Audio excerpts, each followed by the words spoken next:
ત્રિનેત્રની શરૂઆત કરીએ તો જૂનાગઢ જિલ્લામાં બુધવારે જાણે આભ ફાટ્યું। ખેડમાં ફરી એકવાર કુદરત એવી રીતે રૂઠી કે હોનારત જેવા હાલ થયા। ગામડાઓ સંપર્ક વિહોણા બન્યા। લોકો 3 દિવસથી પોતાના ઘરમાં ફસાઈને રહ્યા। કોઈના ઘર પૂરમાં વહી ગયા તો કોઈની જમીન ધોવાઈ ગઈ તો કોઈનો પાક બરબાદ થઈ ગયો। શ્રાવણમાં જતા જતા મહેર તો વરસી, પરંતુ આ મહેર ખેડ પંથક માટે કહેરરૂપ સાબિત થઈ, કારણ કે જૂનાગઢ જિલ્લામાં એક સાથે 15 ઇંચ આસપાસ વરસાદ માત્ર અમુક કલાકોમાં પડવાથી ઘેડમાં જળબંબાકાર જેવી સ્થિતિ થઈ છે। 3 દિવસ પછી પણ ઘેડ પંથકના અનેક ગામડાઓ સંપર્ક વિહોણા બન્યા છે। ત્યારે વીટીવી ન્યૂઝની ટીમે લોકો સુધી પહોંચવાનો પ્રયાસ કર્યો અને વરસાદી આફત પછીની પરિસ્થિતિઓ ગ્રાઉન્ડ પર જઈને જાણવાનો પ્રયાસ કર્યો। ત્યારે કેવા છે આફતના પૂર, આવો જોઈએ।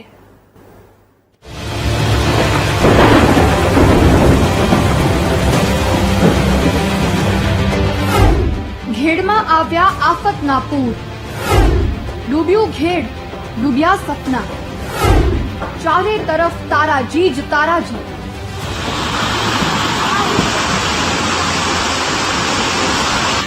જૂનાગઢ જિલ્લાના મેંદરડા, કેશોદ, વંથલી, માણાવદર સહિતના તાલુકામાં પડેલા 15 ઇંચ વરસાદે ખેડ પંથકને ઘમરોળ્યું છે। આફત કલાકોમાં આવી, લોકો કાંઈ સમજે તે પહેલા તો આખું ઘેડ જાણે દરિયો બની ગયું। આ દ્રશ્યો ઘેડમાં આફતના પૂર આવ્યાના 3જા દિવસના છે, જ્યારે વીટીવી ન્યૂઝની ટીમ સંપર્ક વિહોણા ગામો સુધી સંઘર્ષ કરીને પહોંચી। અમારી ટીમ ઘેડના સામરડા ગામે પહોંચી। અહીં સામરડાથી મેખરી તરફનો જતો રસ્તો પાણીમાં ગરકાવ થઈ ગયો છે। ચારે તરફ જુવા પર દૂર દૂર સુધી જમીનનો એક પણ કતરો નથી દેખાઈ રહ્યો। બસ દરિયાની જેમ પાણી ભર્યા છે, પરંતુ હકીકતમાં આ દરિયો નથી, પૂરના પાણી છે અને પાણીની અંદર ખેડૂતોની જમીનો ડૂબી ગઈ છે। સતત 2 દિવસ રસ્તો બંધ રહ્યો।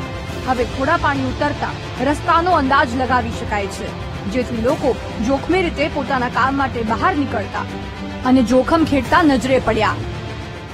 અમારે તો જીવના જોખમે જ નીકળવું પડે કાયમીના માટે। જયારે વરસાદ થાય ત્યારે ઉપરથી પાણી આવે, એટલે કાલનો તો રસ્તો બંધ જ હતો, આજ માન નીકળ્યા। આજે રસ્તો ચાલુ થયો, એ જીવના જોખમે નીકળવું પડે છે। સામરડાના લોકો સાથે વાત કરી તો તેમણે તો તંત્રની અને નેતાઓની પોલ જ ખોલી નાખી, કારણ કે પૂરની આફત પછી તેમની મુશ્કેલીઓ જાણવા માટે સૌથી પહેલા વીટીવી ન્યૂઝની ટીમ જ પહોંચી।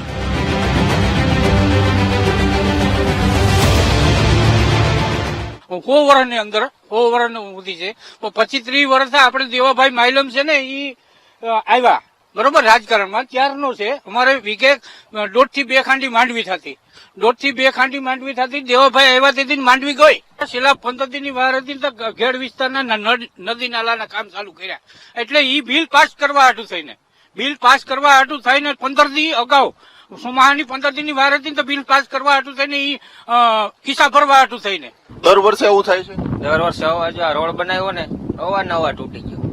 હવે એ રોડ કઈ રીતના ભ્રષ્ટાચાર છો એનીમાં તો તૂટ્યો હોય ને, આ બીજા જે કોંગ્રેસના રોડ છે હજી નથી તૂટ્યા ને। આમાં લાઇટ અમારે કઈ આવતી નથી, યુવાનો બધા બેરોજગાર થઈ ગયા, કારણ કે માંડવી વાવીએ તો માંડવીમાં કઈ થતું નથી, તો યુવાનો જાય ક્યાં? યુવાનો બધા સુરત ને હવે જાય તો ન્યાય મંદી આવે, તો માણસો કરે શું હવે? આમ આગળ વધતા અમારી ટીમ માધવપુર સામરડા રોડ પર પહોંચી તો જાણવા મળ્યું કે અહીંથી આગળનો રસ્તો બંધ છે, કારણ નજરો સામે દેખાતું પાણી હતું, કારણ કે પાણીમાં રસ્તો ગરકાવ થઈ ચૂક્યો છે। દૂર દૂર સુધી દરિયામાં જેમ પાણી હોય એવું જ પાણી ભરાયેલું જોવા મળી રહ્યું છે। તેવામાં આ રસ્તે ગયા તો સમજો યમલોક પહોંચી ગયા, એટલે કે માધવપુર સહિતના ગામડાઓ હજુ પણ સંપર્ક વિહોણા છે। સ્થાનિક સાથે વાત કરી તો તેમણે તો પાણી ભરાવા પાછળનું કડવું સત્ય જણાવી દીધું। 1990 થી રજૂઆત કરે છે કે માધુપર પાછાનો બાર છે ને પારો છે, એ પારો તોડવા માટે કેટલી પ્રયત્ન કર્યો પણ કોઈ નિરાકરણ નથી આવે। નિરાકરણ બધું હેરાન થાય છે, આ તારાજી થાય છે ને અમારે મગફળી 1.5 ખાંડી થતી એને બદલે કઈ નથી થતું હતા। અટાણે હુડકા લઈને ફરે તો ફરે એમ છે, મસીમારી ધંધો કરવાનો ક્યારીઓમાં છે। જ્યાં જુઓ ત્યાં પાણી જ પાણી। ઘેડ પંથકમાં આવેલી સેલ હવે આફત બની ગઈ છે, પરંતુ નિવારણ નથી આવતું।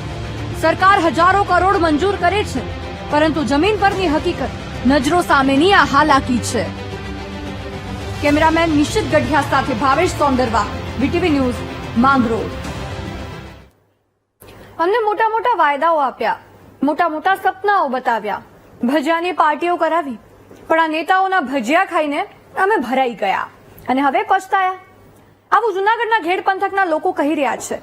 પૂરની આફતે લોકોની આંખો એવી રીતે ઉઘાડી છે ને, જોઈ લો તમે પણ.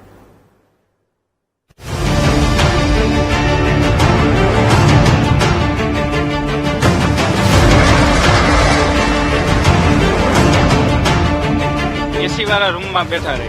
આમાં ઘણાયના બાળકો માંદા હોય, ઘરના સભ્ય માંદા હોય, વરદાડે જાનહાની થાય, માલ ઢોર પશુપાલક કેટલા હેરાન થાય. એ કોઈ એને તકલીફ નથી, કેમ કે બધાય અભણ છે.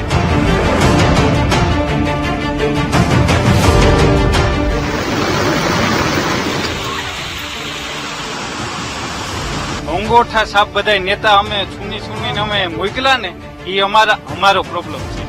આ બધી પબ્લિક અંગોઠા સાપ નેતાઓને વોટ આપી દીધા ભજીયા ખાઈ ખાઈ.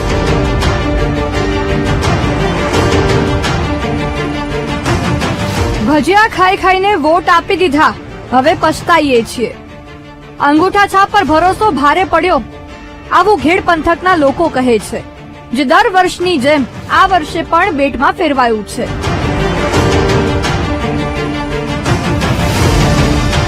વરસાદી આફત પછી પૂરની આફતે લોકોની પરિસ્થિતિ ખરાબ કરી નાખી છે. વીટીવી ન્યૂઝની ટીમ માંગરોળના સાંઢા ગામે પહોંચી. સાંઢા ગામની સીમના દ્રશ્યો પણ ડરામણા હતા, કારણ કે દરિયાની જેમ પાણી ભરેલા હતા. માત્ર રસ્તો દેખાઈ રહ્યો હતો. હજારો વીઘા જમીન અને ખેડૂતોની મહેનત પાણીમાં ડૂબી ગઈ. ખેડૂતો સાથે વાત કરતા જાણવા મળ્યું કે વારંવાર નદીના તૂટી જતા પાળા અમારી બરબાદીનું કારણ છે. માંડવી વાવી દે સાહેબ, એ પૂરું થઈ ગયું માંડવીનું. હવે આ જોવા આવ્યું છે, આ પાણી ઉતરી ગયા પછી સાહેબ આ કોઈ સેલમાં નો જોવા આવે કે તણાઈ ગયા કે ગામ ખાય પી.